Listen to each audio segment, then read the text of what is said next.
Got your button pushed down. Right. Welcome to the Transport and Infrastructure Committee meeting, 9th of August 2023.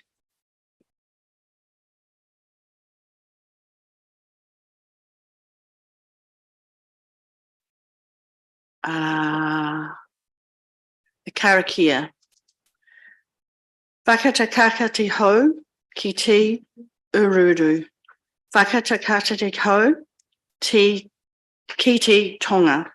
Ki e ma kinakina ki uta. Ki matara tara ki tai. Ehi a ki ana tiata kuru. Here teo here ku hu kia. Here ho hu. Te he mori ora. Thank you very much for your attendance. Now, apologies I have for lateness. Nicole Reid. Can I have a mover and a seconder for that apology for lateness? Sophie and Sam. All in favour say aye. Aye. Those against? None. Carry. Identification of extraordinary general business. I'd like to highlight that I have one issue that has been brought to my attention through Councillor Miller, and I think it's appropriate that it actually meets the commercial sensitivity under Section 7 of the Local Government Official Information and Meetings Act, Section H and I, for a discussion. So that will be held in public excluded. Any other extraordinary general business that anyone would like to bring to the committee's attention? No, thank you.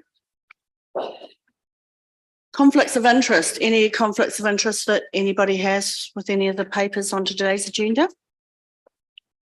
Thank you. No. We have no public forum today. Included, we have our terms of reference for information only. And I need to highlight that there needs to be, our terms of reference for this particular committee needs to actually go back to council for some adjustment. We actually have a committee that needs to report to this committee, but can only do it through the terms of reference. So I'll let our manager, acting manager, Murray England, sorry, explain that. The Murray, yes.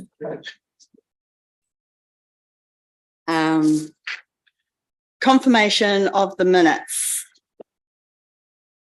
Can I have a mover for the minutes for the last meeting? Thanks, Malcolm.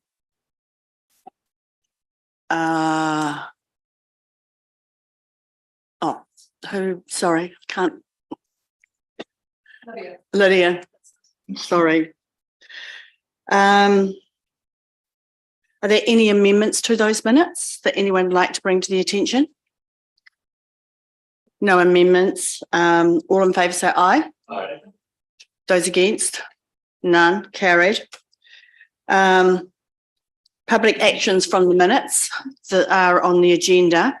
I just want to highlight one issue on the confirmation of the last minutes. It's in regards to a policy that has been referred to council. Just want to make sure that that will be on the agenda for the next council meeting. Chairperson's report. I'll take. You do, Madam Chair. I just wanted why the report on Perryman's Road has been delayed till the 20th September.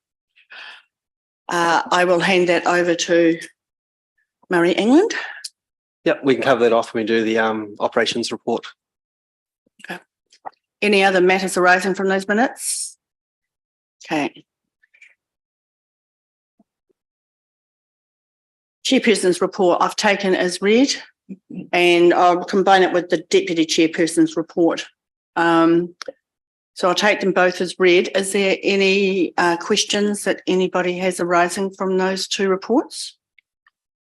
No questions. Can I have a mover and a seconder for those, please? Elizabeth and Sam. All in favour, say aye. Aye. Those against? None, carried.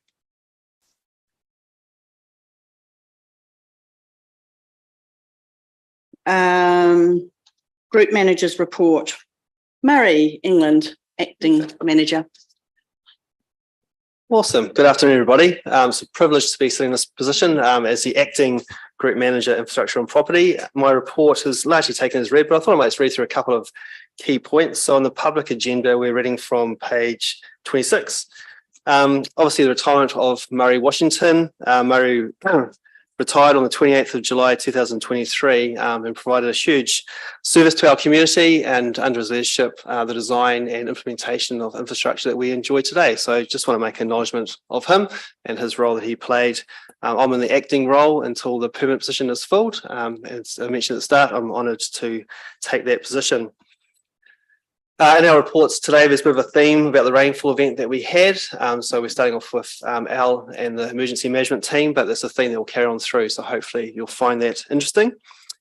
Pulling together the agenda, we talked to the co-chairs, so Deborah and Sophie, which was really helpful. And they had a couple of key matters they'd like to us to cover in the reports, which we have done. Example of that would be the Pines wastewater disposal capacity, which we've covered in the asset management report. Terms of reference that Deborah mentioned before, we just want to add the addition of the emergency management team to that, because Al here has spoken to this committee many a time, so it's just the inclusion of that. So that will come through to council for their final sign-off. In terms of the policy referred to before, that was the asset management policy, which can come to council at the next meeting for ratification. So I think that's me, Deborah. Thank you. Okay. Any questions of Murray's report? Can I have a mover and a seconder for that, Bob and Shane? All in favour say aye. Aye. Those against? None, carried. Next report is emergency management update from Al Lawn. You have the floor. Thank you. Thank you. Are there any issues you would like to highlight from your report? Otherwise, we can take it as read and have questions. Nothing that I'd like to highlight, apart from there was one question that came through and we were asked about whether Ekan River alerts were put out for the flooding 2 weeks ago. From Sean McCracken, who's one of the flood controllers, they sent out 2 alerts, one on the 23rd of July, one on the 24th of July. They were in relation to Coesford and White Cliffs. They are the sign up. You must sign up alerts off their webpage. They did not, from what I understand, put any alerts out for riverbed wider than their website. So 2,084 people got the Coesford alert and 2,084 people got the White Cliffs alert. Can I ask a question around that? Coesford alert, does that include Chamberlain's Ford? I'm not aware. And the area in between White Cliffs and Chamberlain's? No, this is just from the telemetry at Coesford. Right. Okay, thanks. Thanks for that follow-up.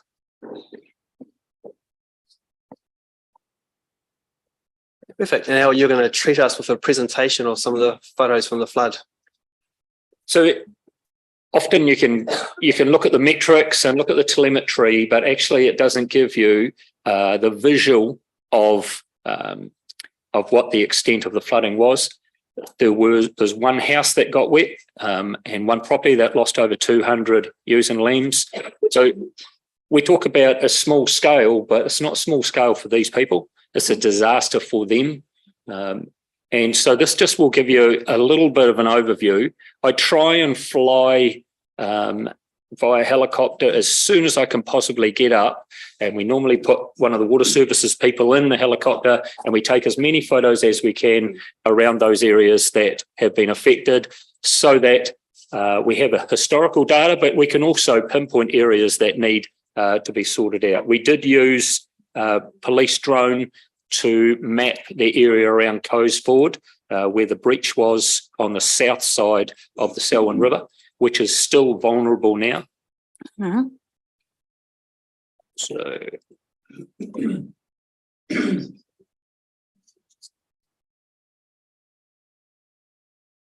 of a co-pilot driving this.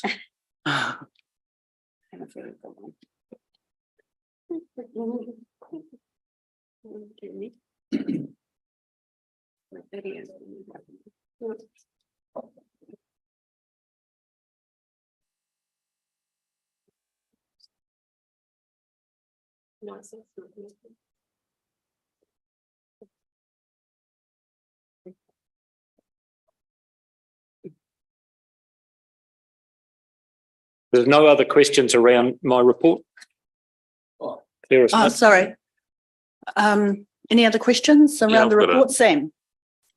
And you might be about to cover it, but it's really around the availability of appropriate telemetry, particularly because the Waikirikiri River comes from such a diverse range of places that all meet as one before the flood hits at Chamberlains and Coast.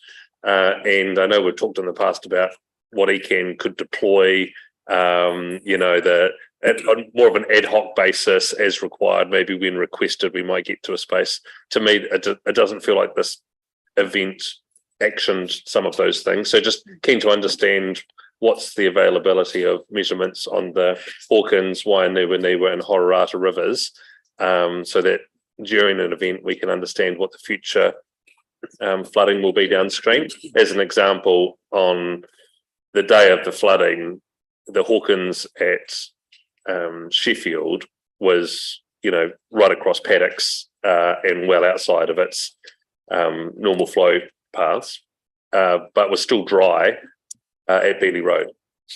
And there's no measurement on any of that water, apart from the rainfall that may have been in one valley or another valley. And so the quantity that's still going to hit further downstream, to me, I don't feel like we are getting as much info as we can ahead of time to be as prepared as we might be for those events downstream. So can you just comment on where we're at with that discussion? We've raised it with Environment Canterbury for years. Is there a space now where we need to think about what we are providing for our people? What's the partnership looking like there? Yeah.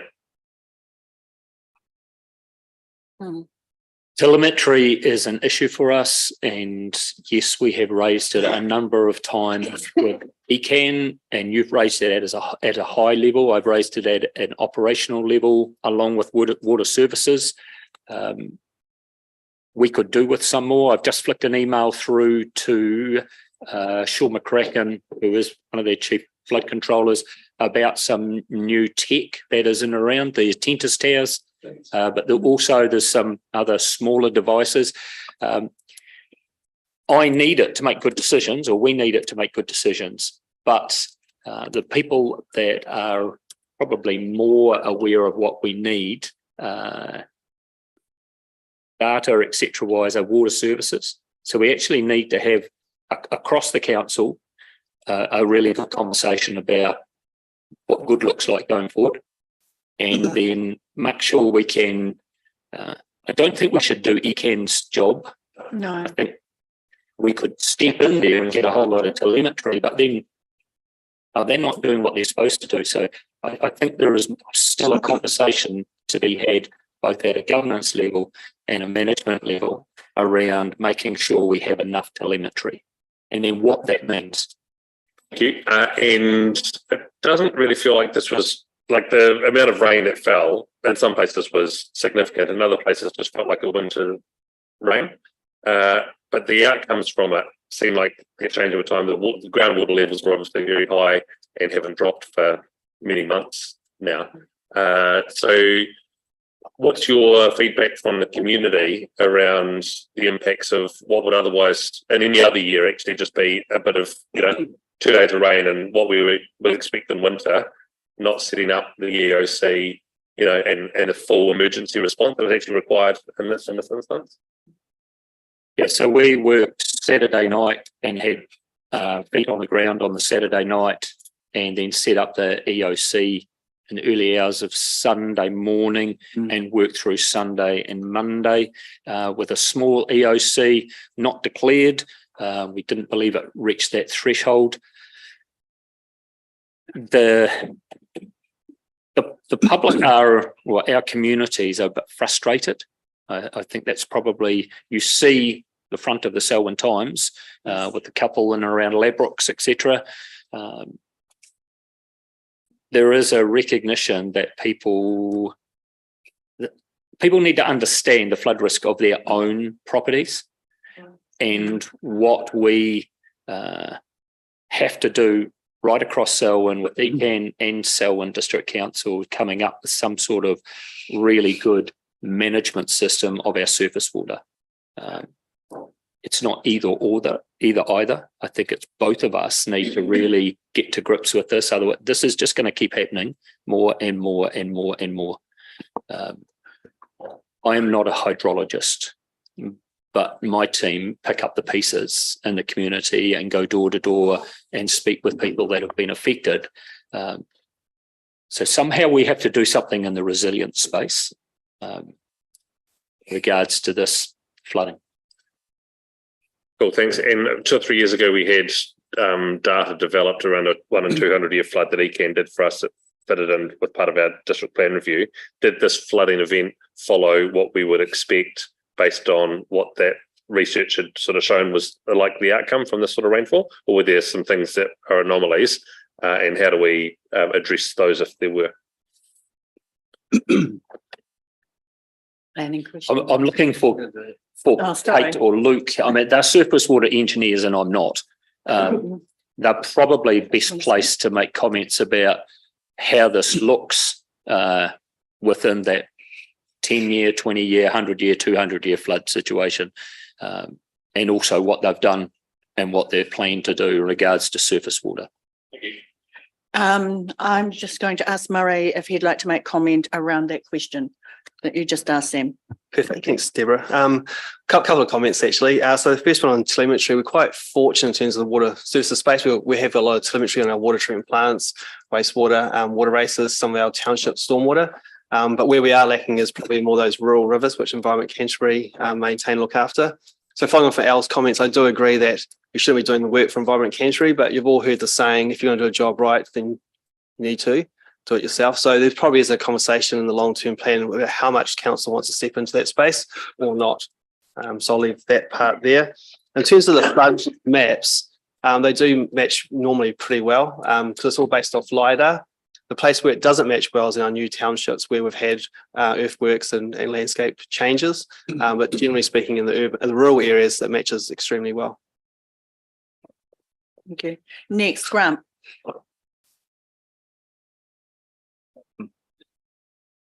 Have you noticed any change in your request or request for help? Are our communities largely the same ones that are affected, or are we seeing an increased demand from our communities for your assistance?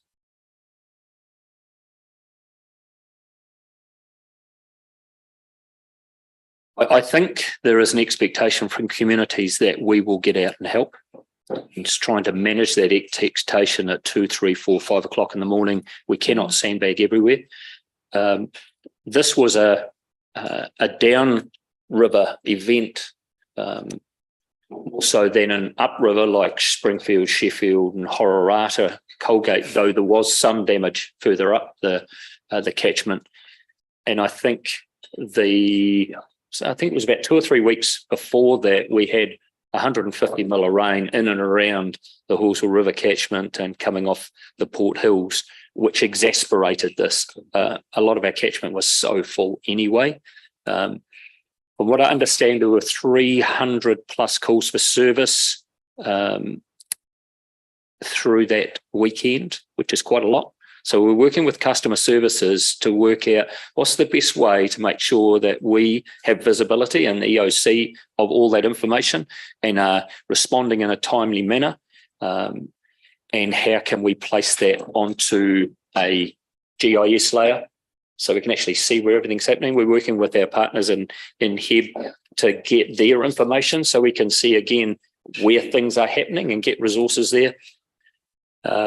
we are going to make sure that we have sand and bags at strategic places on this side of State Highway 1. We've done it previously on the top side of State Highway 1, but we're going to look at Leaston, Ladbrokes, and Titap, those areas, to make sure there are stockpiles there and bags, and people can do the preparation work themselves. We will always try and get to a house which has started to flood with our friends at Fens, always. But if it's a big event, we just won't be able to do everybody's sandbagging. Does that answer your question?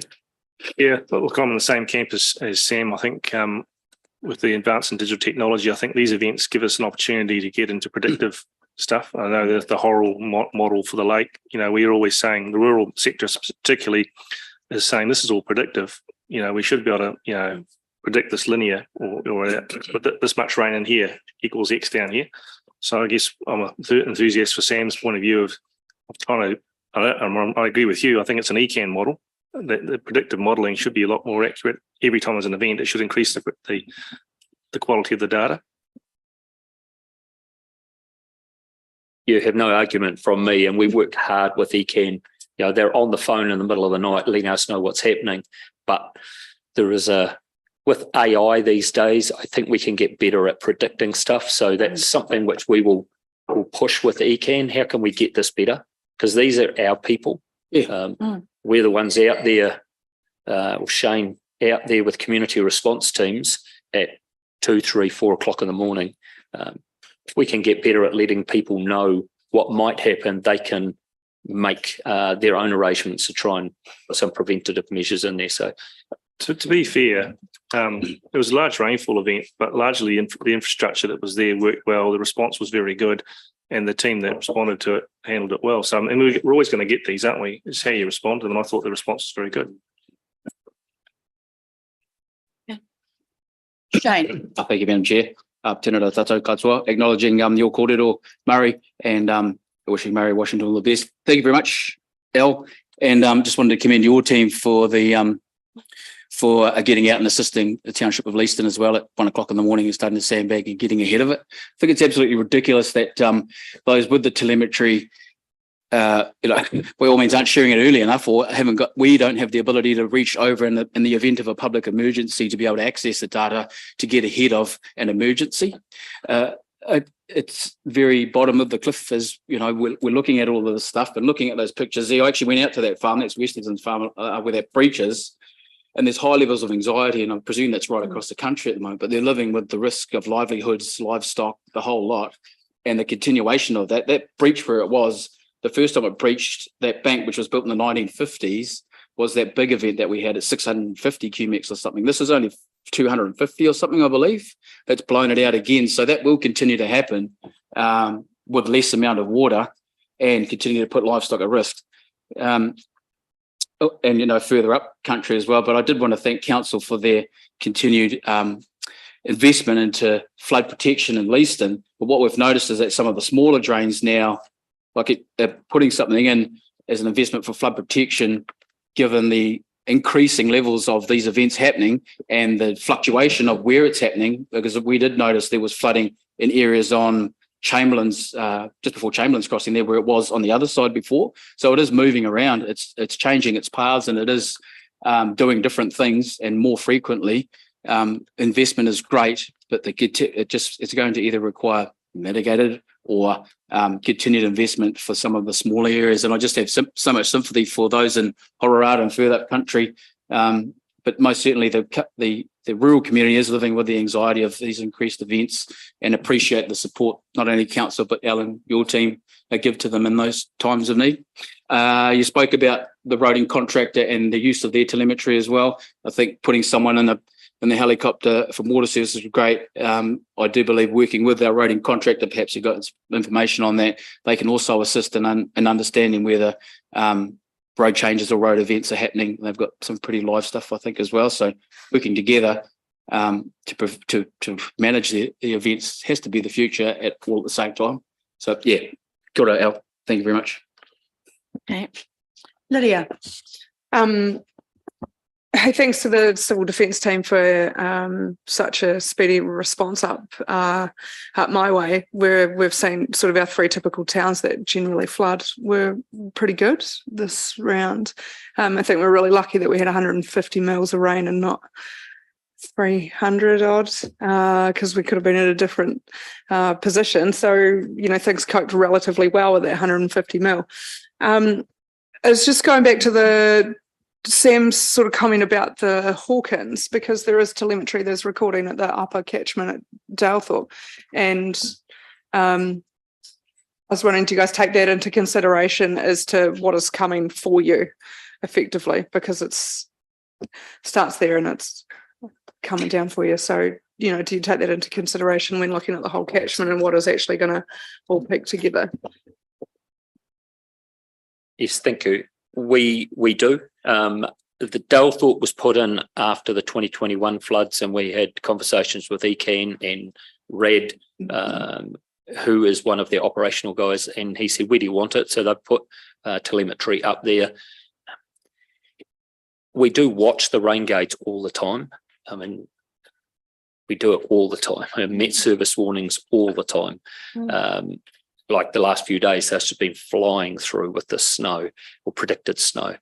And we do contact the flood controller, but they are the people who know what rain here does this, and they let us know that stuff. There's only so much you can do about rivers, and we will put alerts out on Selwyn's Gets Ready. And I have been talking to ECAN about maybe we can get better at putting a wider alert out. So we could have used Selwyn Gets Ready to say there could be issues within our catchments. Please be careful, drive carefully, stay home if you don't need to go out, etc., etc. So we're looking at that as the next step, as opposed to just have it on the ECAN website as a banner. How many people go to the ECAN website? So we might as well use the what we've got in Selwyn Gets Ready alerting tool. So I'm sort of looking at making sure that ECAN give us the information, and then we don't put that out too much. But when we do need to, we put it out there. Rain is so hard to predict as well. Sometimes it just sits around, and you end up with twice as much as what's been predicted. So you end up with twice as much water in the catchments. So sometimes it is just watching the gauge and going, okay, it's in 4 hours, 5 hours time in the middle of the night. We need to make some adjustments here or let people know. Yeah, that's right. It depends where it's coming from, doesn't it? It does. Where And it ends these up in the catchment. Cheetah-type towers, they're using them in Australia for flooding, and they also have some water level gauges. Spark, I'm talking to Spark about those, and have pushed those to ECAN to say, what do you think about these? And then we'll have a conversation in the water services team, because they're the ones that lead this stuff. They're the hydrologists and the engineers. Go, what does good look like? And then talking to our IT department, going, how do we link this all up? Because it'd be really good to have public being able to go straight into some of those things and set alerts. That's the future. Okay, thanks. Sophie. Yeah, so I've got 2 questions. Well, actually, one's triggered by this photo. Is that the bridge that we've been talking about establishing a recycling centre nearby, or anything near there? So how? No, No. No. Okay. Cool. Right. Ignore that question. Hawkins. Wrong river. Which Or wrong. area is that? You know what I mean. Because Anyway, I know the Bailey apologies. is kind of right Chamberlain's Court. I guess my main thing was there's been a few people mentioning around more support, more infrastructure, more information, everything else.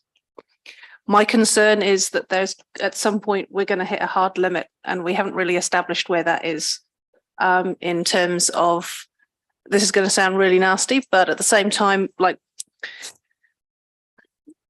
the water, we know the water's going to, rain events are going to keep happening. We know they're likely to be harder. We also know more people want to do more with their various patches of land, and then they expect this council or ECAN to protect it. And we can't always do that. And there's that whole managing of expectations part. at some point, people aren't going to be able to get insurance.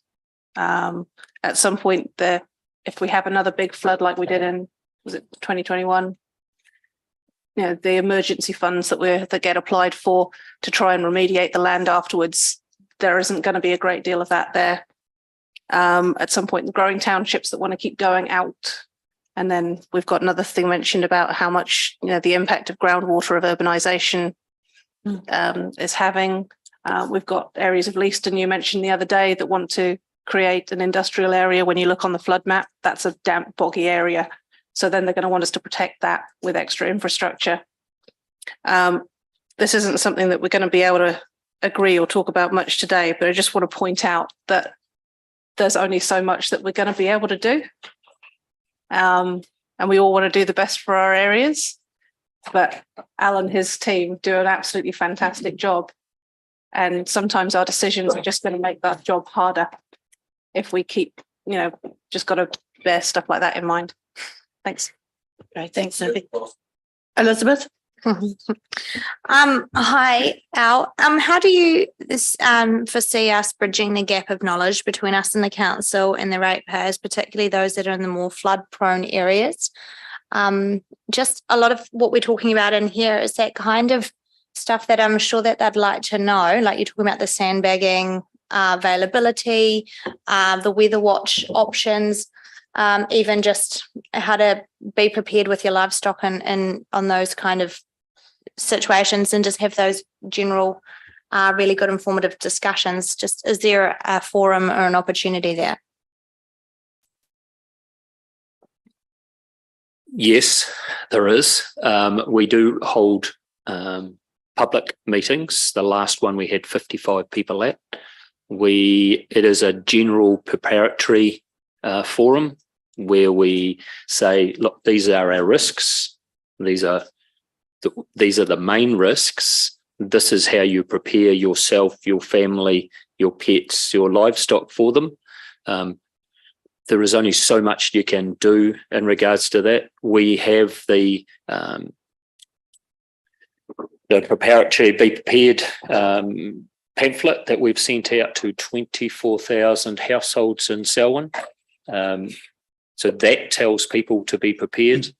We have discussed over the last week in my team about a pamphlet information drive about, this is what we will do, but actually this is what you need to do. Know your risk, know your flood risk. Auckland have just done that, and they've sent out links to their flood maps. So put in where you live and see what the risk is. We already have public access to that.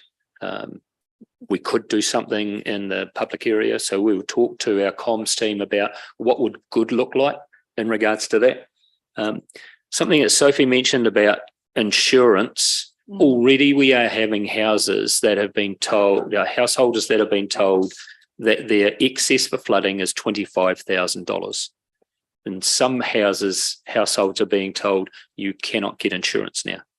It is happening, and the reality is that is a fast train coming towards our communities. And exactly, and the cost of insurance is going up, which means the likelihood of people having comprehensive insurance will go down. And Sharon will be acutely aware of the lack of insurance in Westport when she dealt with the flooding over there. I think it was 20 or 30% of people were not insured. That's probably going to go up and up, which is going to affect our more vulnerable people in our community. So climate change is here. We are just going to have to get better at dealing with it and make better decisions about where we place houses. Though sometimes when we place new houses in, we put older houses at risk if we don't take into account our catchments and river flows. So there is a balance in there. And I can speak into that, but that's not my job. That's the subdivision engineers and the planners and their building team and our surface water engineers. We just try and do the resilience part and prepare people and then pick up the pieces. Madam Chair, just one more thing. Sorry. Okay. Okay, one more, Shane. Yeah, just quickly, it is around the infrastructure. So if there's an event, the community know that the civil defence area in Leaston is the Leaston Community Centre. So it's important to consider when building new infrastructure that there is still the continuity of power, water, Wi-Fi, all of those sorts of things, because that's where the community will come in a particular event, and not just looking at flooding, but also AF8. So considering a new infrastructure that, and also a forward operating base as well, so that the infrastructure inside the building has the ability to be the disaster recovery centre. But just on that is that you've got all those things to consider, but one of your key considerations is access. Yes. You can build a high building in a flood area, but if you can't get to it, it's no good for you. Thanks, Alan, Tanya, for an interesting report. Just briefly summing up, many of you may not be aware, but the flooding event that happened in 2013 was far superior than what we've just seen in 2017, I think 19, and now 21.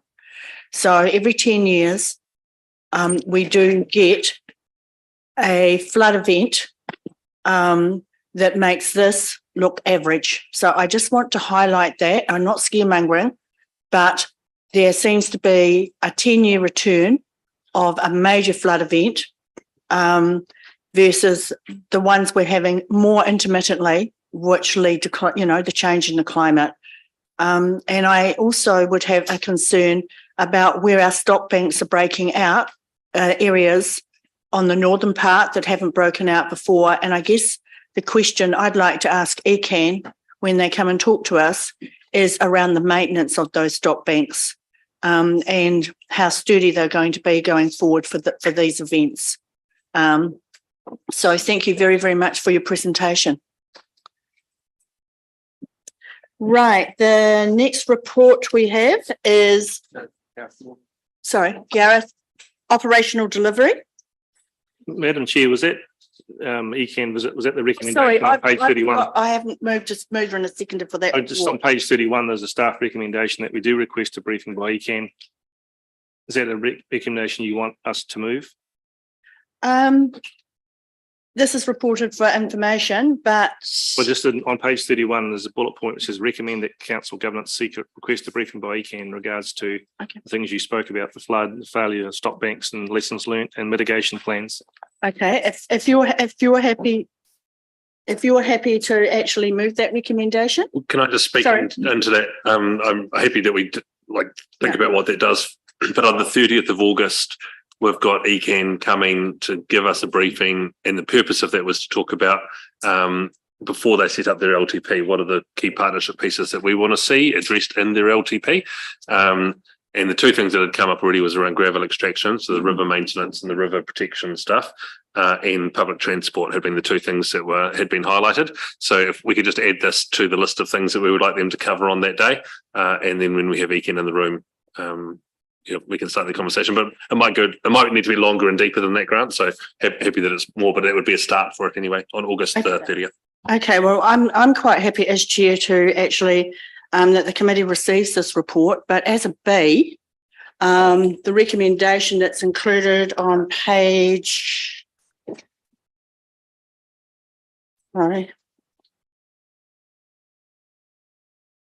on page 31, be added as a part B to the recommendation.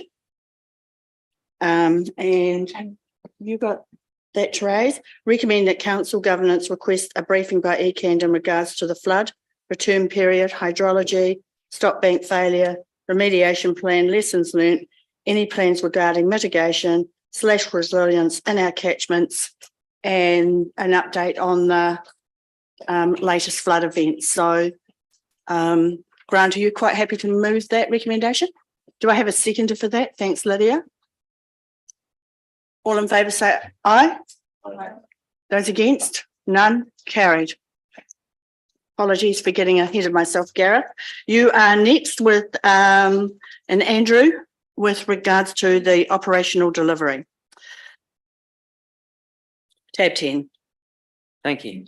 Good afternoon. Can I just Sorry, I was just going to ask, are there any highlights from your report? Because I will take it as read, that you'd like to explain to the committee, please.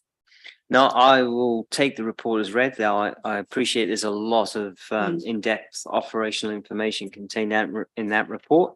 One or two highlights that I'll take out of that. In terms of the day-to-day operational delivery, our KPIs and budget tracking show that things are moving along quite nicely. And as mentioned at the last meeting of the committee, we are in process of refreshing and updating the KPI measures that we use as well.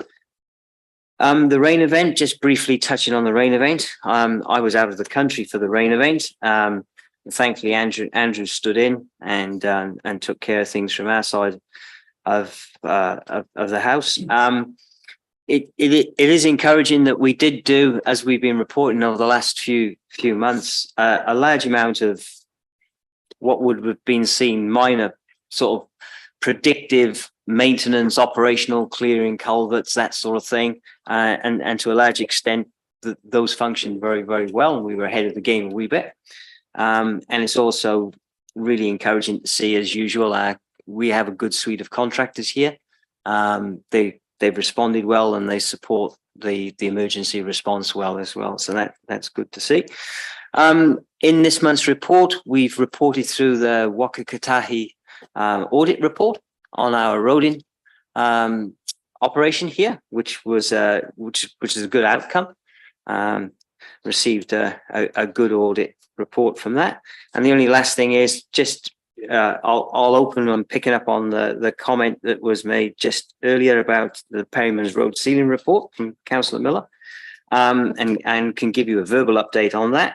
I was under, I think in the previous reports, we have been reporting that we'll bring the final report back through the committee in September anyway. There's no difference between August and September because we can't start sealing until way beyond October anyway. But the update being that the Safe System audit review has been completed, albeit in draft. Our staffing comments have been sought and have been provided back to the auditors. So we're just awaiting the final issue of that.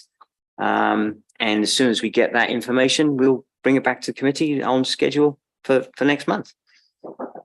Any questions? Okay. Sophie. Yeah.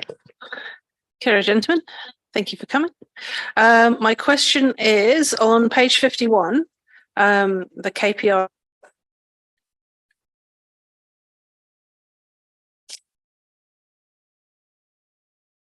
Yeah. There is KPI 16. It says there's an issue with provision of improvements, and then in brackets, innovation. Do we know what the thoughts are behind that, please? Yeah. I can elaborate on what that KPI is. Each year to keep this is basically a KPI which has to be switched on by the contractor. It's switched off. We reset it each year. So we ask all our contractors to come up with 2 innovations annually, which bring some contractual improvements, some savings, etc. The way we do business and innovations. It just so happens they reset on the 1st of July each year. A lot of contractors have these things stacked up, and rather than releasing 4 a year, they might release 2 a year or get ahead of the game, switch the KPI on sooner. Core just haven't done that yet. They'll have a few innovations as well. Well, we know they do. Okay. It's not an issue as such. It'll be corrected next month. Okay. Welcome, Nicole. Bob.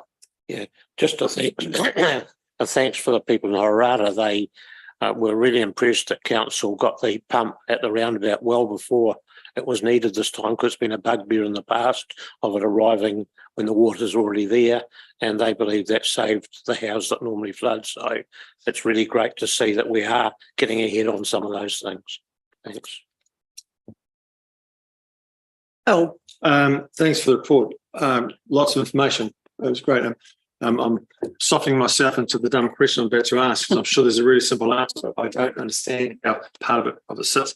It's around the probably see that the red dots and the blue dots that sit underneath the KPIs. If you go to page 51, the one that says 49 or 51, they're both the same. And there's a scale there showing blue dots and red dots. One shows the monthly score versus the acceptable levels. Where would I find a breakdown of what the requirement is for the monthly score? So the monthly score, say for example, for yeah. How we compose that? Well, it's just, I mean, like for example, it says 92.5 and the acceptable was 85. I'm just not sure where that's come from. 85 is the base contractual acceptable score that we set in all our contracts. So it's 85% across every contract. They have to score greater than 85% every month. Otherwise, they find themselves in trouble. So, Councillor McGuinness has just pointed out where the number comes from.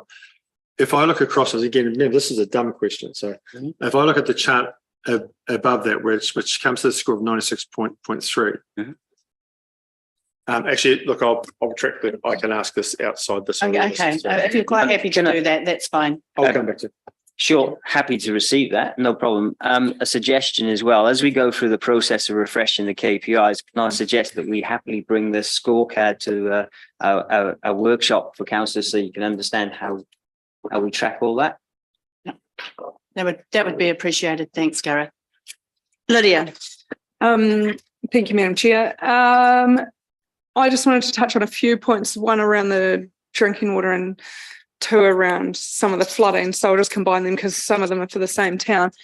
Do you think it would be possible to put some water storage comms out to the community in Hoarara? As there was a lot of confusion about who does what in the community there around water. And particularly noting that they need to have 3-day storage on site. And there were people in the community that didn't have any water within a couple of hours, which is not an ideal situation when we can't deliver water because of the treatment. And I just wanted to ask, is there any clarification on the water removal? I talked about this at our last meeting in Hoarara with Kate and Mark and the community response team, and they were asking for clarification on willow removal from the bank of the rivers for landowners. And so they were just waiting on that. And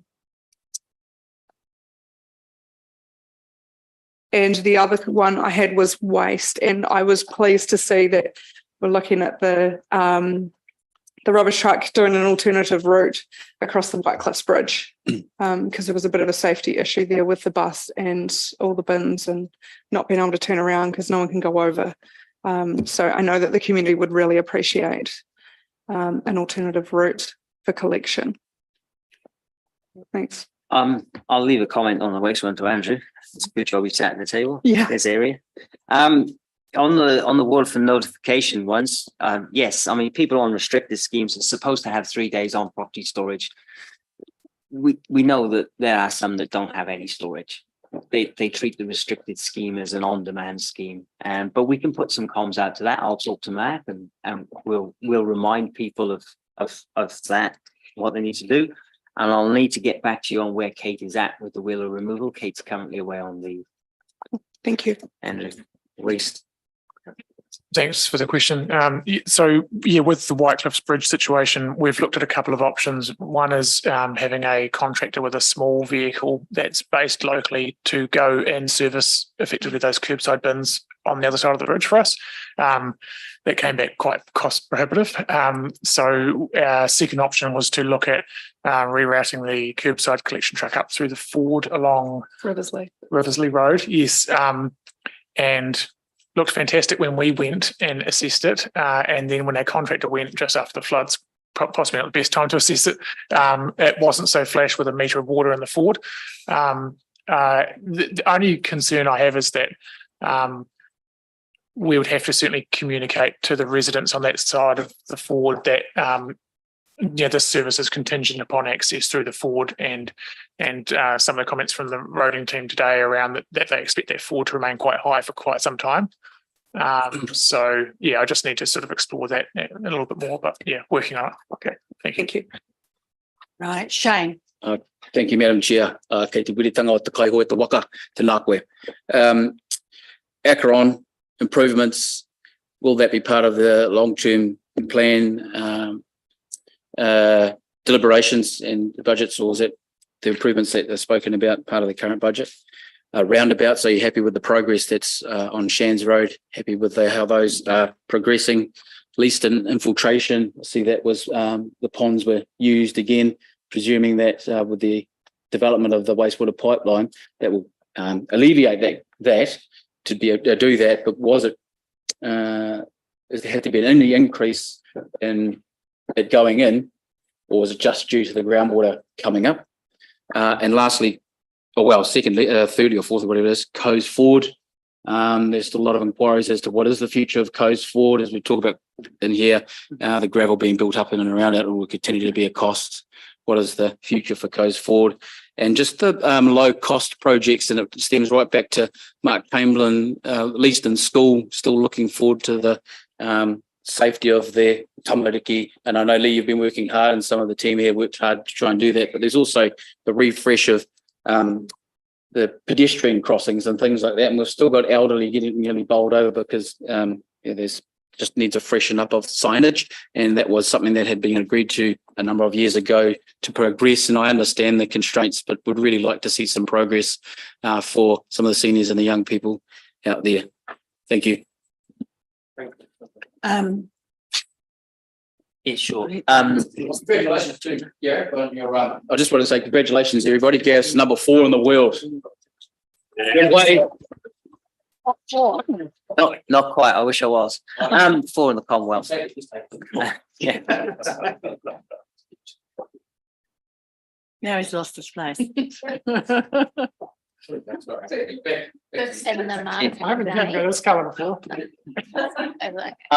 Yeah, thank you, Shane. I've just returned from the World Champs in Scotland yesterday. So. Certainly in terms of, I'm struggling. Lost his place. Not like me.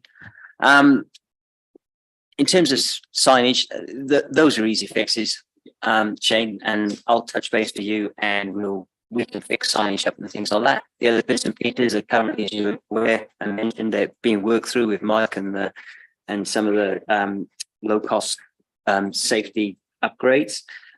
Coes Ford, don't know what the future of Coes Ford. I think that'll be a discussion for councillors at LTP time.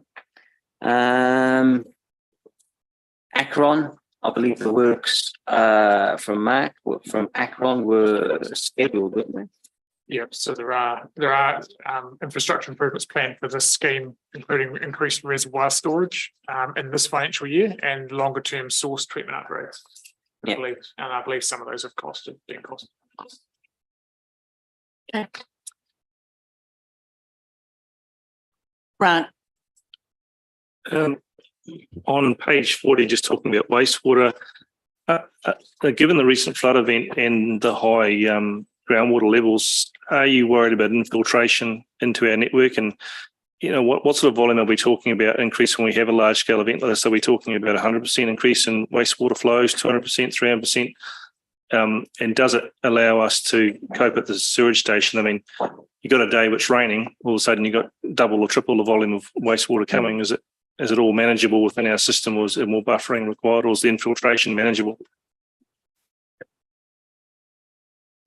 It appears manageable in this event, as we were aware, and I think it was 2021 event. It stretched us a wee bit. In recent years, there's been a lot of work done, particularly in the older areas of Leaston, etc., and get the other area, Selwyn Huts. There was a lot of work done around infiltration improvements there. I think the general consensus is we are largely on top of things as it stands, and it's manageable at the moment.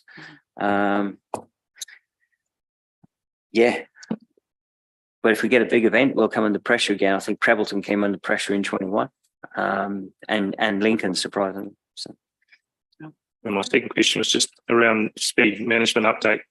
when will councillors feed into that? I mean, we went on the ward tours. We talked about particular areas in our wards which we were keen to see have some speed adjustment. When will that feedback session be?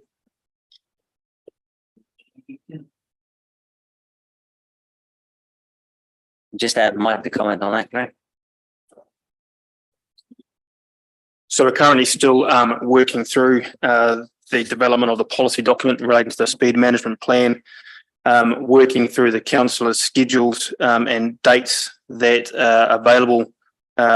We're hoping to suggest elected members and stakeholders workshop potentially happen on the 20th of September, with briefing packs rolling out prior to that, so you've got time to sort of absorb the information, the degree of change, and then we'll have a briefing session, a question and answer session at this stage yet to be confirmed due to your availabilities, but the 20th of September. Last one, Elizabeth.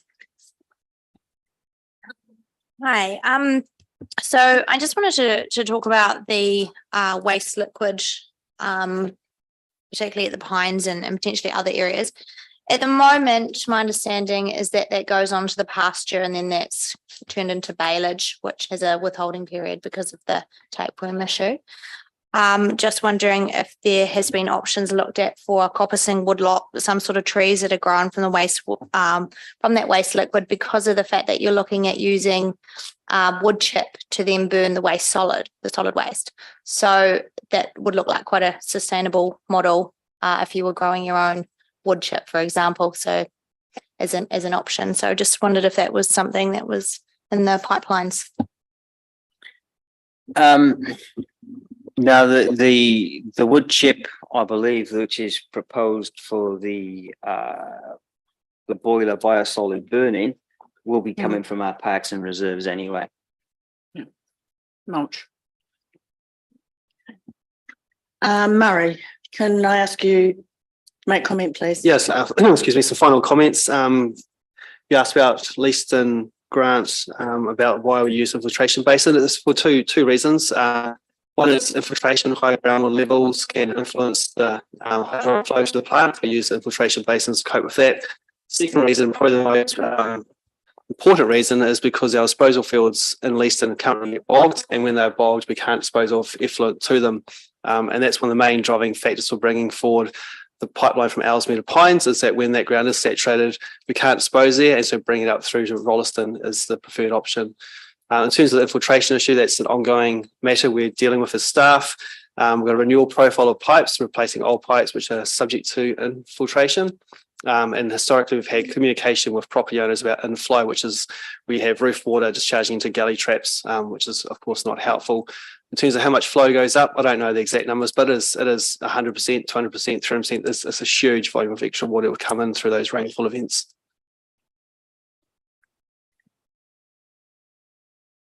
And I've got one comment or one question. It's around page 55, and it's our audit from Waka Kotahi. And I note the contract's worth to us about over $46 million, and I just lost my page. So. And I note that on the audit rating system, we needed some procurement processes. And then if we go through to page 57, the recommendations. So those recommendations have been implemented or going to be implemented, and then we've got some suggestions.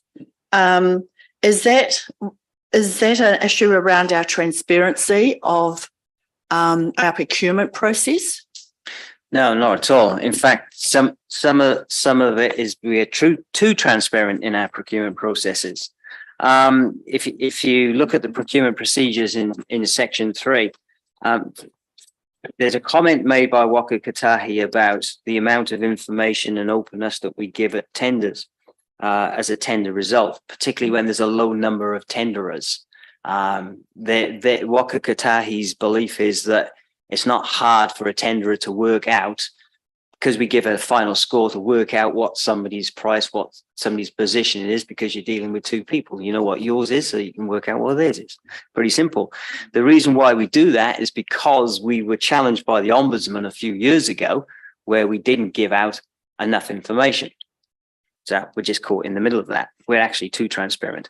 In terms of the recommendations that were made, I can tell you that recommendation 1, the procurement strategy, is on our website now. Recommendation 2, we have transferred over to GETS. It's not that we weren't on a public tendering system. We were on Tenderlink. There's now a preference through Waka Kotahi to use GETS. Okay. So we transferred over to that. In terms of recommendation 3, a late tender policy, we've always had a late tender policy. It just so happened that the contract that they audited, the tender document didn't include a late tender policy. And recommendation 4, the road safety audit reports are all underway and being completed. In terms of the suggestions, there's 2 suggestions. And the first one has already been implemented with enabling services, and we have somebody who in the finance team who looks after the roading areas specifically. So we've addressed all the recommendations and comments back to Waka Kotahi, and I feel that we're positioned quite well. Okay, thank you for the explanation. Can I have a mover and a seconder that the Transport and Infrastructure Committee receives the report Operational Delivery Update, June 2023, KPI reporting month, KPI reporting month and June, July 2023, activities for information. Thanks, Malcolm. Seconder, Sam. All in favour say aye. Aye. Those against? None. Carried. Thanks very much. Appreciate it. Next is asset management. Now I actually have various down for asset management. So if you'd like to come up to the front seat and just introduce yourselves, please. Perfect. So in this case, we'll have Joe come up. So Joe Golden, you might remember from a previous life here as our storm engineer. Joe's returned from Christchurch City Council to join us. You again saw the light. Yeah. So as I'm in my acting role, I'll bring up different asset managers on my team each time, so you get to meet them. UA is also a new start, which is at the back table, but we'll introduce him at the next time we come up. So Joe has graciously stood up to the count here. This will be a tag team event because Joe is new, and we're going to be nice to her.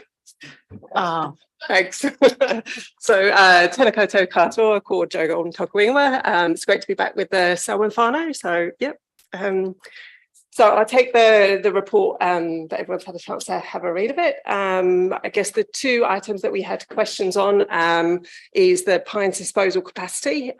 So we had Stantec do a very quick assessment for us. And they've confirmed that at the moment we've got 245 hectares of land currently under irrigation, and we've got plans to expand that to 305. So that will take us up to a population equivalent of 100,000. So we're expecting that will see us through to 2042, 43. So basically we're good for now, well, for quite some time. And after we've reached that limit, we will need to look at some alternative approaches. So potential water reuse or some additional land. And the second item is that we were asked questions on were about the stormwater rate. So we've basically got 21,000 properties across the townships that are rated for stormwater, and the rate's $132, and we've listed the townships that are out in the report. So we did have another question about distance to Happy Jack's Creek. So basically the nearest 2 townships to the creek are Horata and Glen Tunnel. So 3.5 kilometres and 3 kilometres distance from that. So happy to take any questions. Okay. Any questions on Joe's report?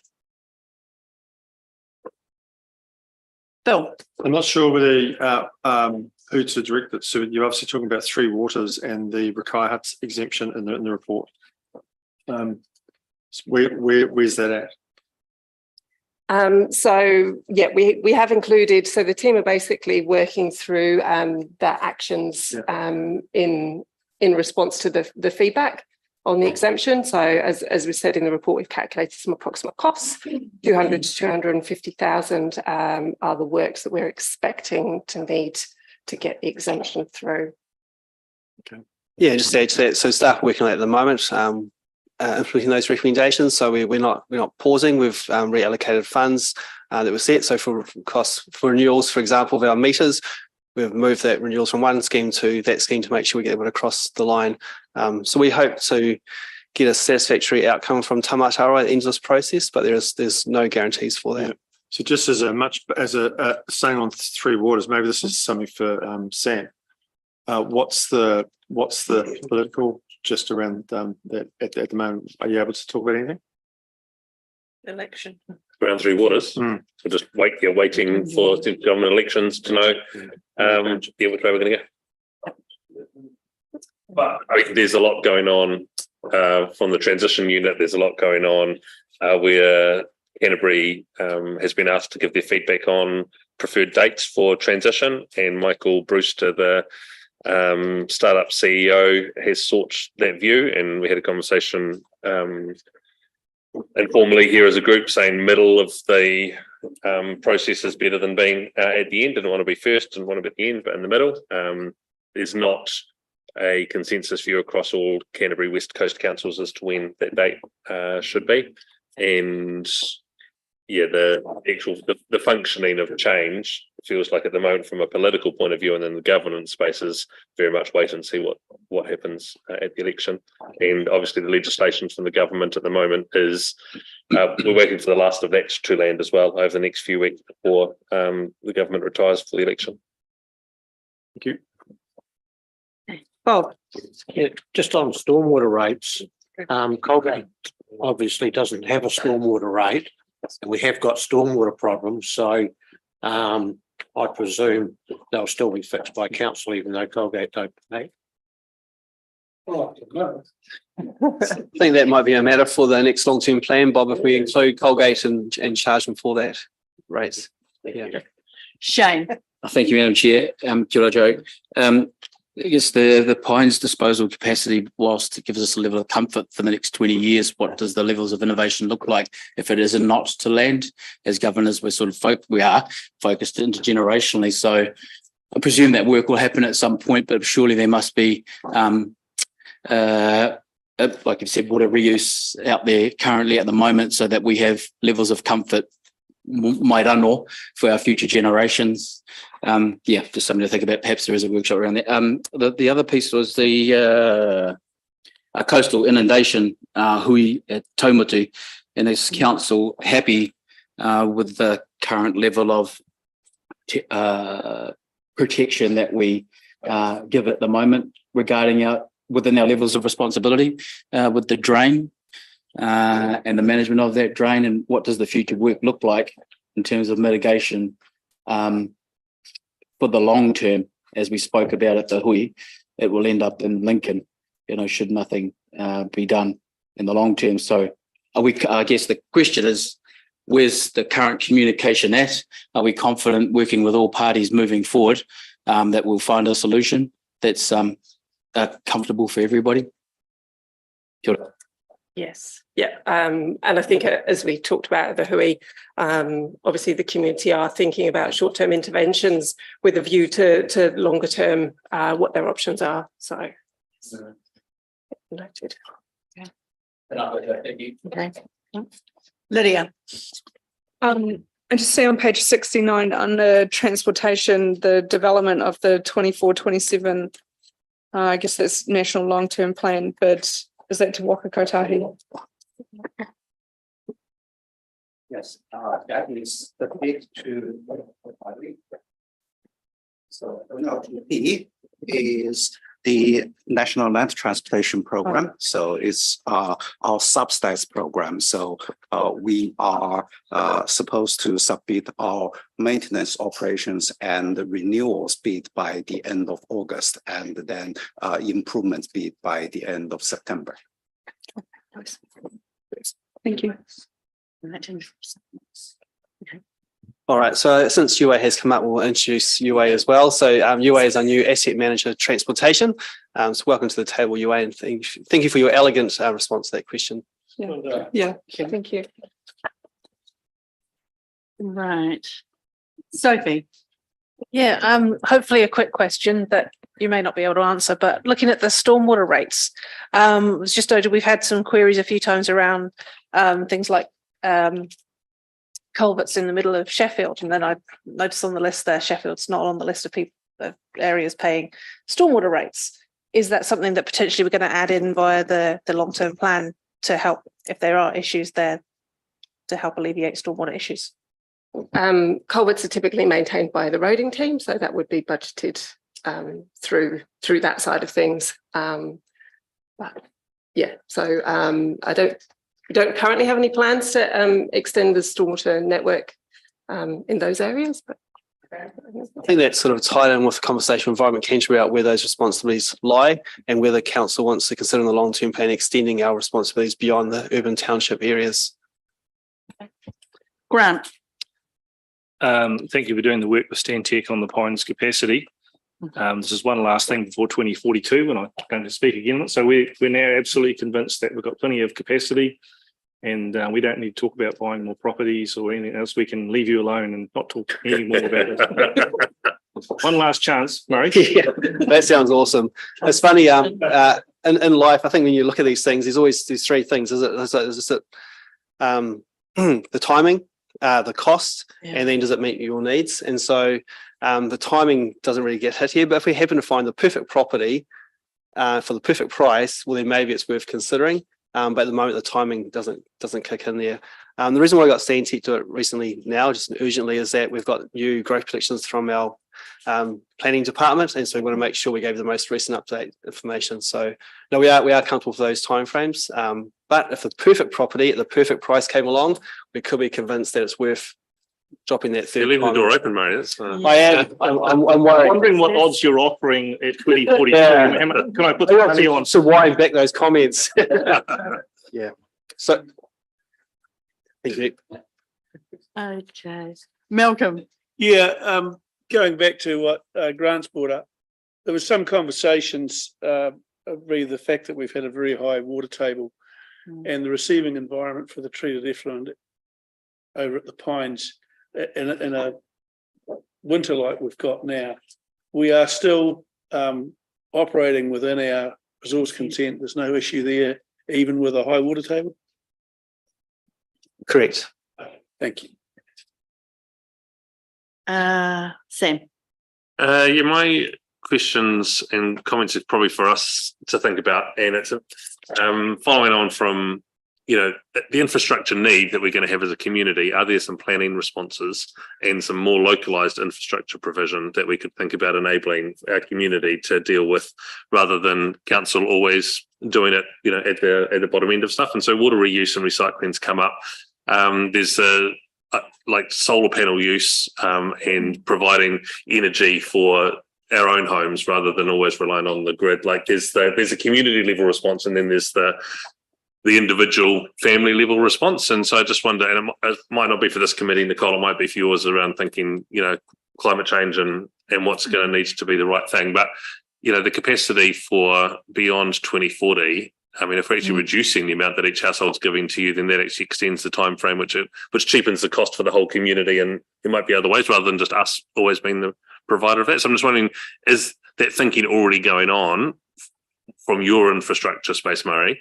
And then I guess the challenge is to us, and maybe that's between yourself, Nicole, and Tim and Sharon, to have a bit of a conversation. Do we want to have that as a council, or are we going to have that through your committee around what planning provisions can we enable or enforce all new homes actually meeting some higher standards than where we are now? Yeah, I think it's a good question. I can easily talk from our infrastructure point of view. And the comment was made about resilience and wastewater. So we've got a number of storage facilities we use so we can buffer wastewater flows, and the Ellesmere pond will be converted into that storage facility as well to help buffer flows where it goes to pines.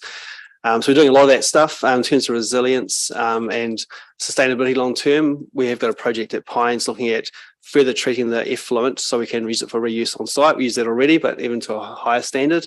And once we're certain with that performance of that measure, then potentially can use it for irrigation of reserves, etc. In terms of what people can do for themselves, we had a chat about the rural water supplies, and so maybe I might just put that out there again, is that we do require people to have 3 days worth of storage, so that's a great way for people to help themselves. In terms of stormwater, potentially rainwater harvesting on site would be one way. I think we need to take that with a bit of balance. When you look at our districts, maybe somewhere like Rolleston, you might have 500, 600 mils of rain per year. And once you fill your tank up, that's great. But once you've irrigated the first time, it's almost empty. So we need to work out the benefits for that. Whereas in Arthur's Pass, you have 4 measures of rain. There's probably some real benefits of harvesting stormwater there. So there are some things we can perhaps, even low water use planting. So let's not plant massive big green lawns everywhere that needs quite a lot of water to maintain. Some sort of drought tolerant plants would be a great thing. So there are some things we can do and promote to our communities. So like the trade waste bylaw kind of stipulates levels of that we will accept and take. Is there the same ability to say for residential homes, we will take your wastewater once you meet these levels, and that might be on site 30%, whatever the number is, reuse of water or water recycling on site for new properties? Are there ways to trigger a greater level of investment in the capital in our homes rather than dealing with it through operations of wastewater treatment plants? Yeah. No, that's a good question. I probably don't know the exact answer. That's probably something for our building team to provide some guidance on. I do know once you start to look at grey water reuse, then there's quite a lot of regulation around that to make sure you're not causing illness, sickness, etc. around the home by using it. Yeah. Okay.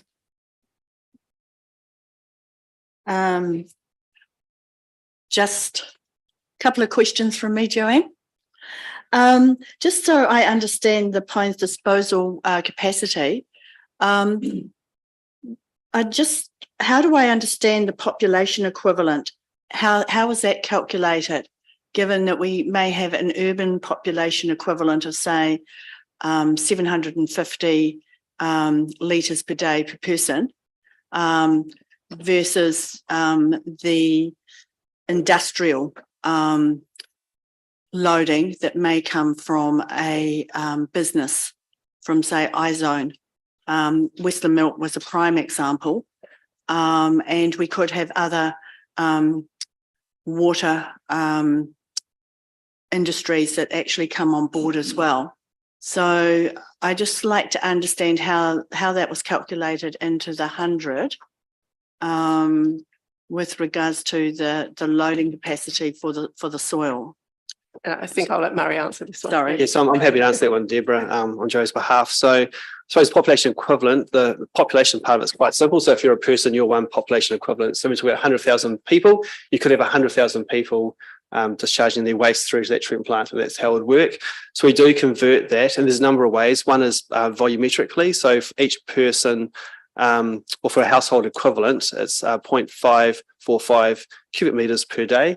And so when we look at an industrial process, we can say, well, how many cubic meters a day are you discharging? And we can convert that through to how many households and how many populations. In our trade waste bylaw, we've also got quite a funky, if that's a technical term for it, long equation that works out the equivalent of the different contaminants in that wastewater stream. And so you might have a high BOD, biological oxygen demand, or high COD, chemical oxygen demand, whatever it is, and we can convert that through to what a human equivalent would be. So when we look at our planning, we looked at the growth predictions, and so we look at how that's tracking along, but we also provide allocation for industrial flows as well.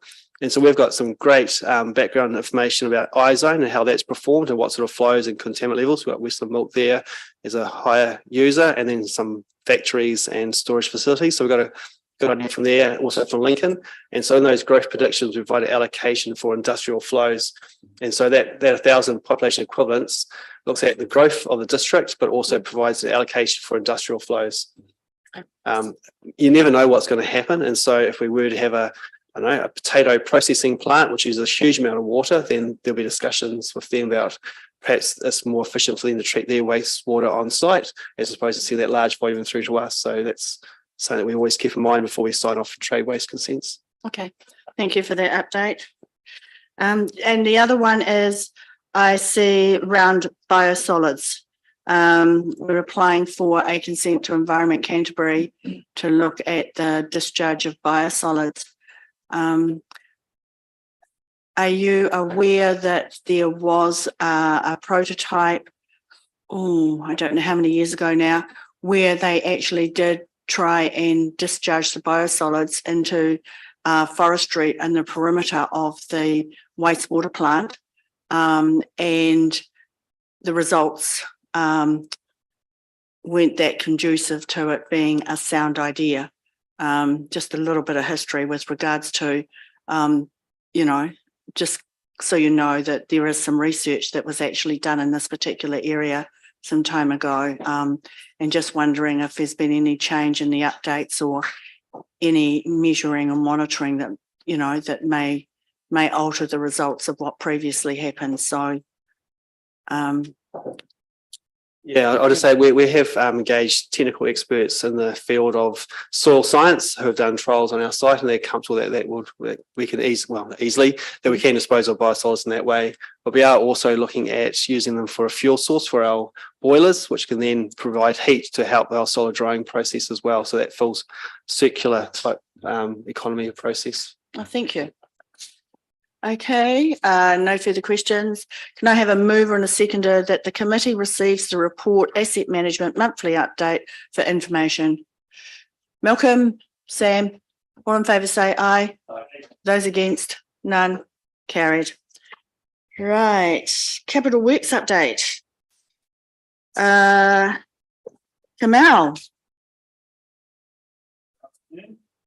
Good afternoon.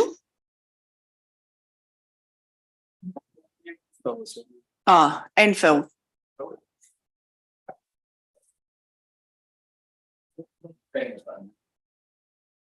Sorry. Got Phil Miller here, who helps us in terms of the major projects delivery. Unfortunately, Cameron War, who's part of the horizontal infrastructure lead, he's sick. So we'll try and do the best that we can for the first delivery report.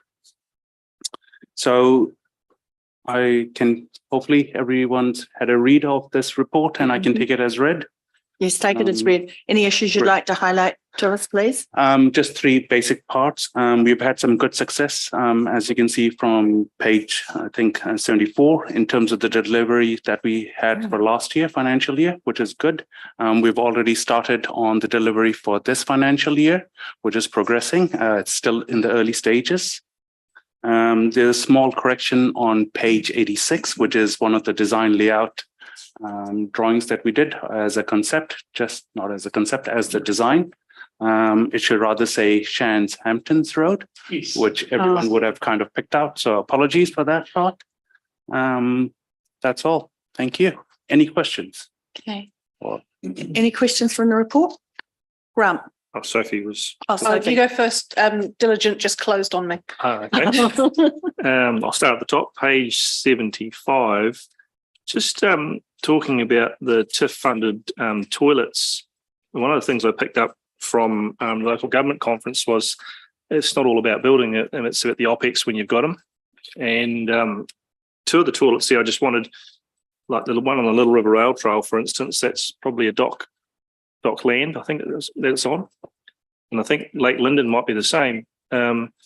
Is SDC going to be picking up the tab to keep these things maintained now that we've built them or got them funded when it's not on our property?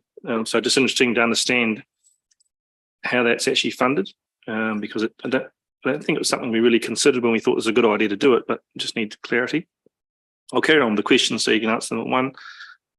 Lincoln Town Centre, just speaking as a local councillor, certainly a lot of interest from the local community about what that looks like and when it might be started.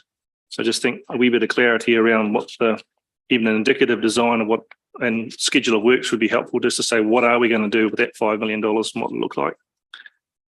And page 79, a bit of a bugbear, but I'm going to put it out there because tennis court resurfacing, so just very struggle to understand how communities get on this list and some don't, because we will recall, our local community has been on there 3 times here at annual plans asking for funding to help get their tennis courts resurfaced, and there's been no money in the pot. And then all of a sudden 320,000 is found for other communities. And so our local communities fundraised 50,000 done themselves. And then all of a sudden the council's going to do Springston South and Sheffield and Greendale. So just equity, I suppose, is the question. How was it equitably decided that those places would get done other than others? Thanks, Murray. Yeah, I think Sophie had a very similar question she brought through to us earlier on about the maintenance of those toilet blocks. And the comment here is an agreement has been prepared to define responsibilities, but is yet to be finalised. There's 10 of that dock ranges provide support in looking after these facilities, particularly for Lake Linden. So we are working on that. But that's right. It's an unintended consequence of the free money, isn't it? As the ongoing maintenance costs of these things. Yeah. So are you quite happy with the response, right?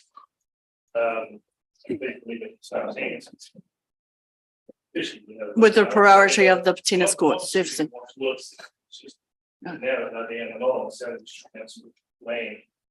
Who's going to pick up the tab to keep these things running? Because lately it's a bit of a hike. So I'd be expecting DOC would be expected to put their hand in their pocket, wouldn't they? I'm guessing. I was thinking more of the tennis courts resurfacing question that you asked about the hierarchy. Is there a hierarchy available that can actually be viewed by the community? I'm not aware, but we'll try and find out. Okay, thanks, Mel. We can report it back. So that issue needs to come back for some understanding with regards to communities. Sophie. Yeah, so I was going to ask about the Lake Linden toilet as well. And partly in the sense that, as far as I can tell from the report, it hasn't been installed yet. And it would be really good to know what the whole cost sharing thing is before it goes in. Because if this is going to be a burden on ratepayers on somebody else's land for goodness knows how long in terms of and all that sort of thing, then it might be worth moving that we install the toilet at Kerwee, which we had discussed many times before and is just basically a plug and play option while we figure out that whole cost sharing thing. I don't know if that's possible, but at the same time, I don't really recall the discussion around Lake Linden happening at all in the first place. Yeah, we didn't have the opportunity to ask those questions before it suddenly appeared upon the list. And the other question I was going to ask was earlier on some of the reports for this committee, but also this morning's committee for community services, there was the spaces and places plans being mentioned. Now, from what I remember of a previous report, one of the findings was that a lot of our playgrounds are quite the same. But, you get a swing and a slide. It suits the same kids every single time.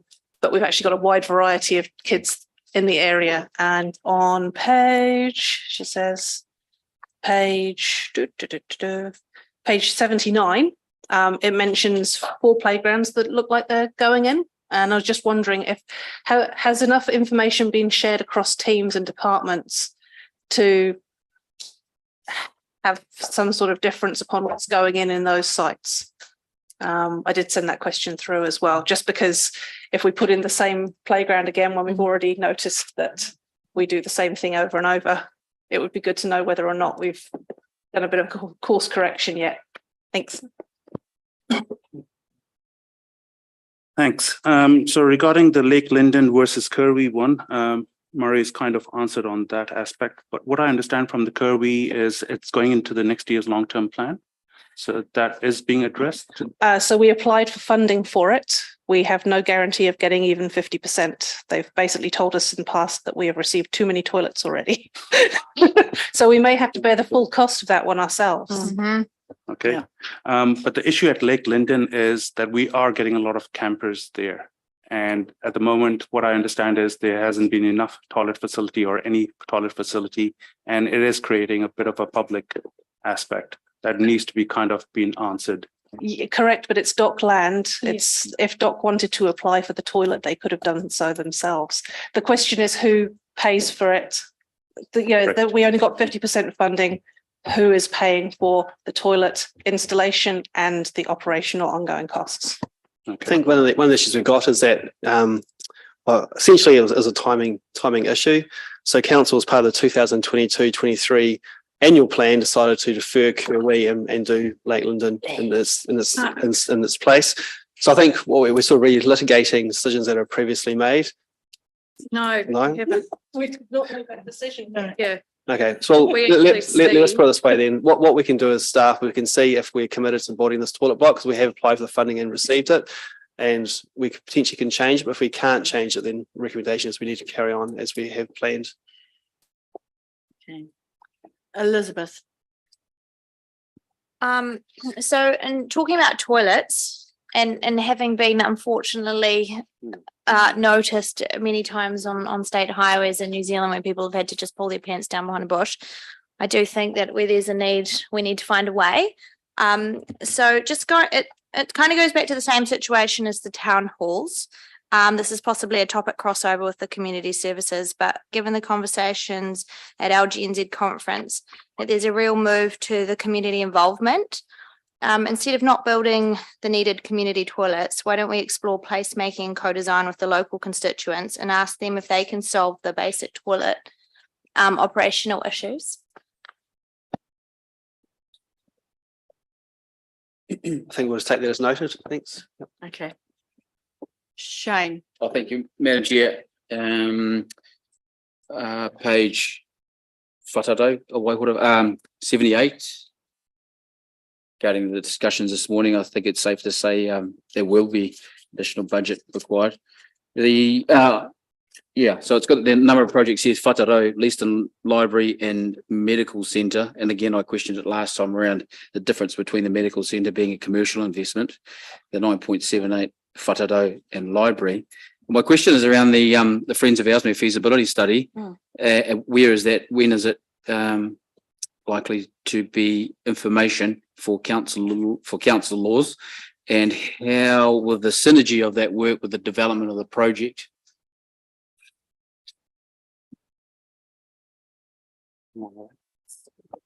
Apologise, I'm not actually sure on the timeline of that, Shane, but I'll look into that and get back to you. Unless, Murray, do you know the timeline on the Friends of Ellesmere? No, because it's done by external to council, so we are. And I have been running it, but I'm not sure the date off the top of my head. Sorry. Yeah. Sam. Just to enter the toilet conversation. Let's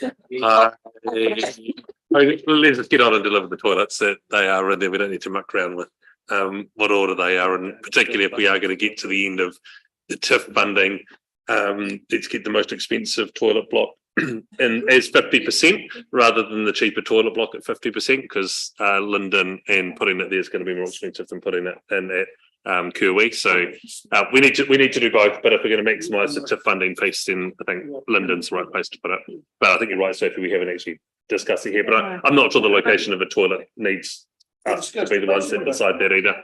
Yeah. The servicing of the shared toilets currently, and I can't remember the detail of how that's done, but there's toilets at Kuta Tawhiti, at Castle Hill and at Lake Pearson that I know that we already don't send up someone to do our toilets, and DOC send up someone to do their toilets, and Waka Kitahi send up someone to do their, like there is a shared agreement about one team going to do all of the toilets on one pass. So Lake Linden to me would just fit into whatever that existing contract is around servicing everyone's toilets by the one contractor.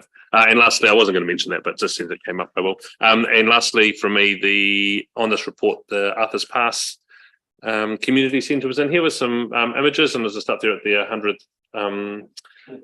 for the Otira Tunnel last week, and they just couldn't stop talking about how great their facility is. Just having it lined and the windows done just makes it so much more usable. And it just kind of shot home to me how much something little, for some communities we do a lot and we spend huge amounts of money. It's millions of dollars, and in some places double glazing the windows has made the world of difference. There's more than just that, but like it's a reasonably small piece comparatively. So thank you on behalf of their community. They wanted to pass that on to us. Okay, thanks, Sam. Nicole. It's Lydia first. Sorry. Hi. Oh, sorry. Lydia? I could try and finish the toilet chat if you want. You just go through the motion. Yeah, we'll go through the motion of it. I believe that back in December, it came to council that the landowner for the Waimak toilet wouldn't give approval for an upgrade. So staff had taken on board that there is plenty of use up at Linden. In fact, I'd taken some photos of around 100 people a day, and there's there's one toilet at the opposite end that people don't go and use, and they just use the bushes. And so taking that on board, that isn't good for lake health and water health. And in fact, farmers had been fined because people thought the cattle were defecating in the water, when in fact, actually upon review, it was human feces.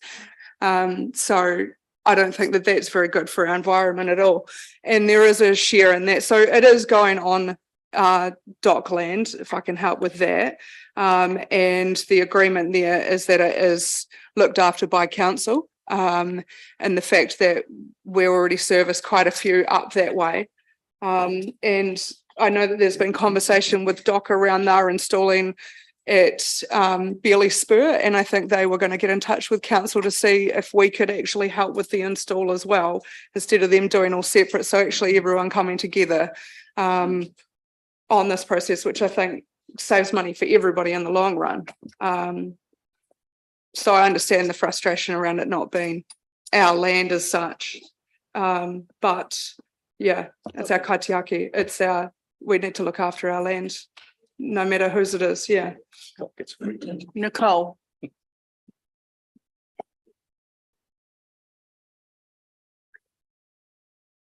I second what Sophie has said about that Lake Linden toilet. There is one there already that's on the state highway.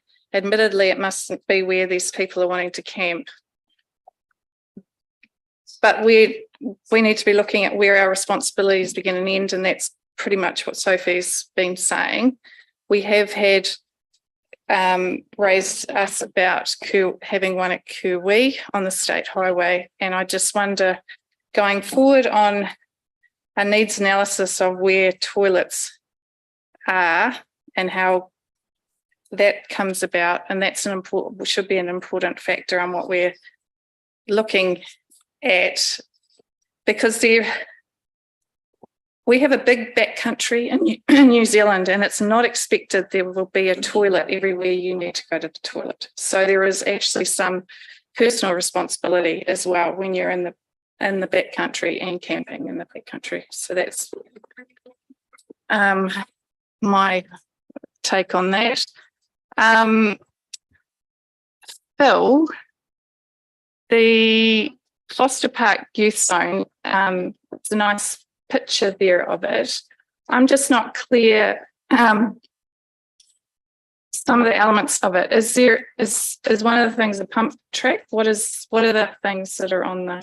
Yep. So it has pretty much 3 elements to it. It's got a pump track there up to the top left. It's got a basketball court, half basketball court there. And the front left corner is a parkour area. So that would be the first parkour sort of area in our district. So that's the plan at the moment. And Zoe, who's here today, our landscape architect, has done a lot of work on that with Rafael, our project manager on the job. And so, yeah, we're getting it costed at the moment.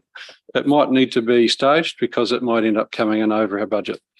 Oh no, that's good because I thought from what's looking on it that we were getting another skate park by the looks of what, No. but that is actually a pump track. Because I know that has been requested from a number of people is to have a pump track. Cool, thank you. Bob. Yeah, just something that Sue has been working on at Arthur's Pass. There's a fire there that's an obsolete model which is sitting there, and they would like to put a new one in. But because of our bylaws and such like, we'd have to change the building, toilets and entrance, and I don't know what else. But is there any exemptions for smaller buildings on anything like that?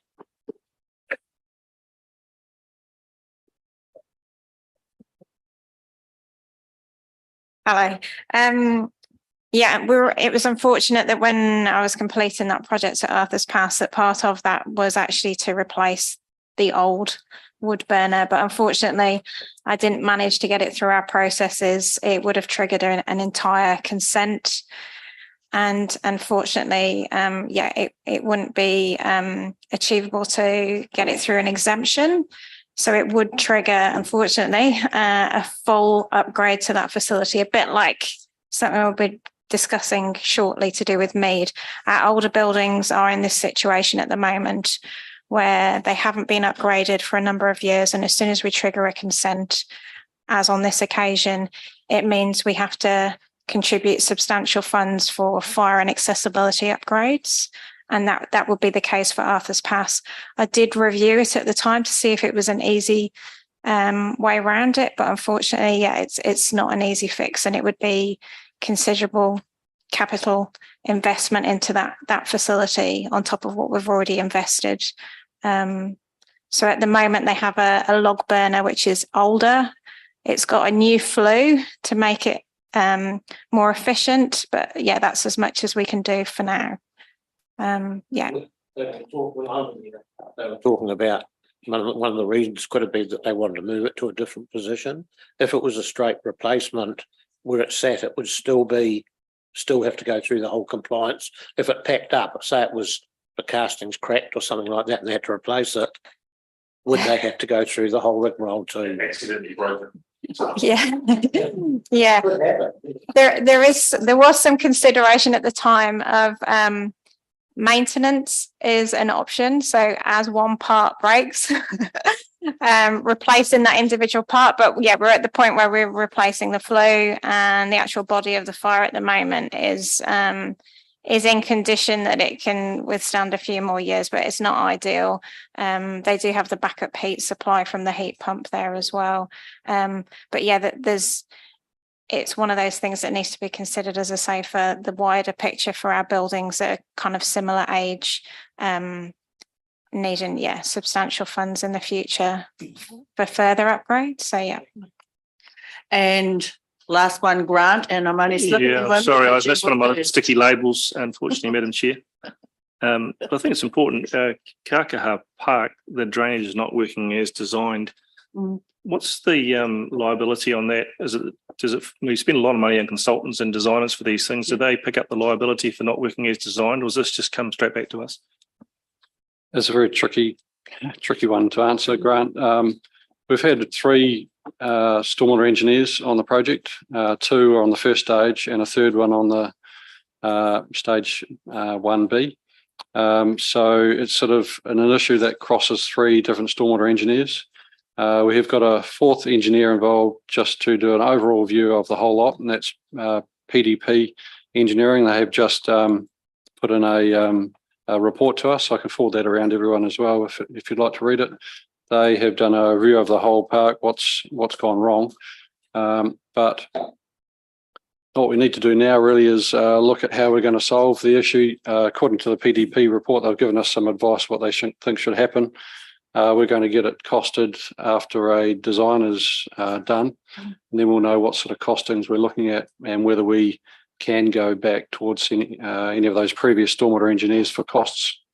It is going to be quite a tricky thing to prove because the engineers on all the stages used the data that was given to them, and we had done tests on the site.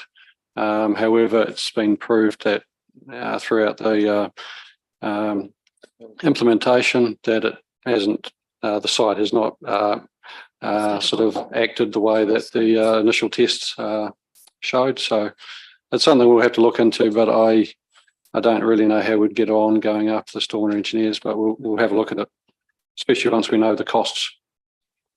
There's two. I've got a feeling those costs might be quite eye-watering. Yeah, they might be quite big. The reports sort of outline there are two issues to solve.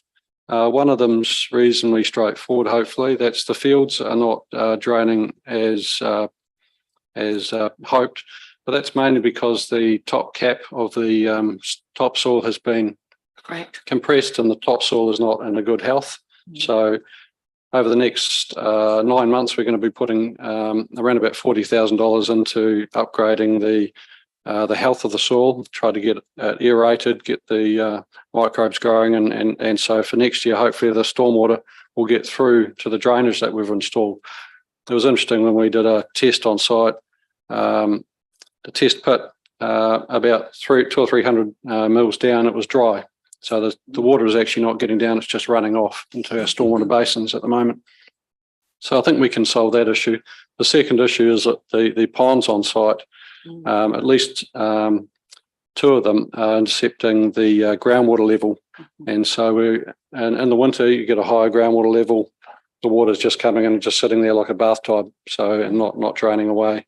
So that issue is going to be more expensive to try and solve. But the positive thing is that we haven't done stage 2 yet. So there may be options of trying to solve this issue in our last stage of works on the park over to the north side. But it possibly will involve some pumping of some of the existing stormwater basins that we've installed already. One of the locals suggested to me, and he's not an engineer, that it might drain to the big swale in the back there. Is that something under consideration? Sorry, what was that? The big swale that runs through the middle of Kakaha Park. Yeah, so the swale that runs through the middle of the park is actually at the moment it's a water race. So the water race goes through the park, and to the northeast side of the park, it opens up a bit into the top of Dawson's stream. Dawson's Creek, I think it's called. So it is a possibility that if we can get some of our stormwater over from the south side of the park to the north side into a basin and then out into Dawson's stream or creek, that might be a solution. But that's the options that we're looking at the moment. You quite happy with that answer? Or well, you know, my position, I'm always going for the designer rather than us. Okay. No, I mean, it has been a concern, and yes, in the recent flooding event, there were islands basically with regards to high points and low points. I'll just leave it at that. Deborah, could I ask this a follow-up? Sorry, Sam, yes, please. Just wondering, your answer there sort of seems to suggest that actually it might not be in the design, or it's in the design, but it also might be in the construction of the fields themselves. So have they been involved in this work, and if they weren't built, have the fields been constructed to what the standard was we were expecting, and has the soil been laid down to allow that to happen?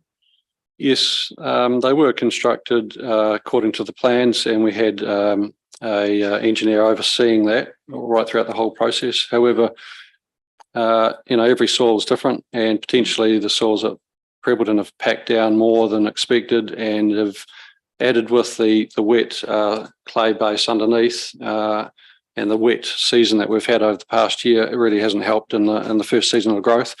And fields generally take 2 to 3 years to really grow in and become, hopefully work as they're designed. But really, we've had a big hit over this last year, and they haven't really grown in and haven't taken like they should have. So there's grass on top, but really the roots haven't got down.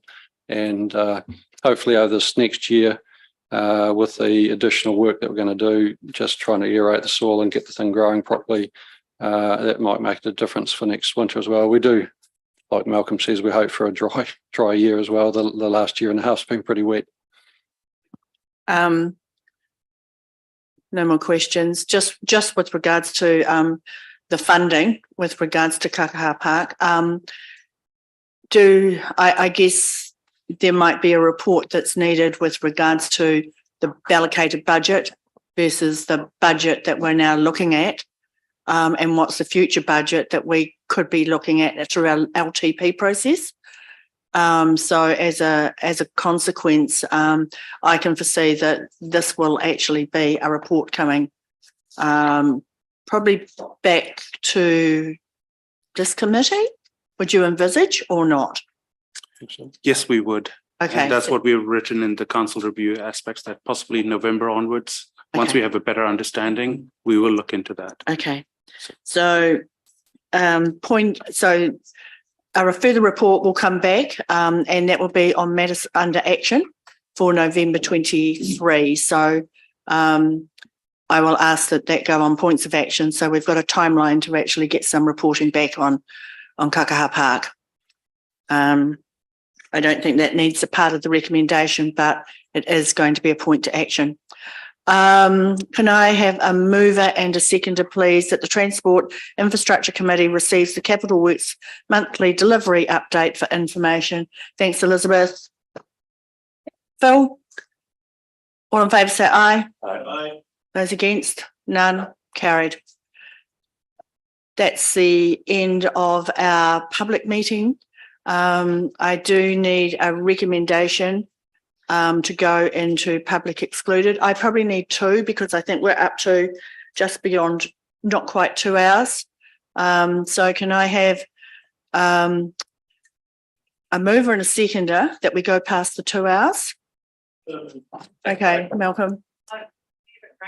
Do you want a break? Okay. Okay, we'll move into public excluded, and then we'll take a break. So, thanks, Malcolm. Seconded, Phil. All in favour say aye. Carried. Please take a break. And thanks, public.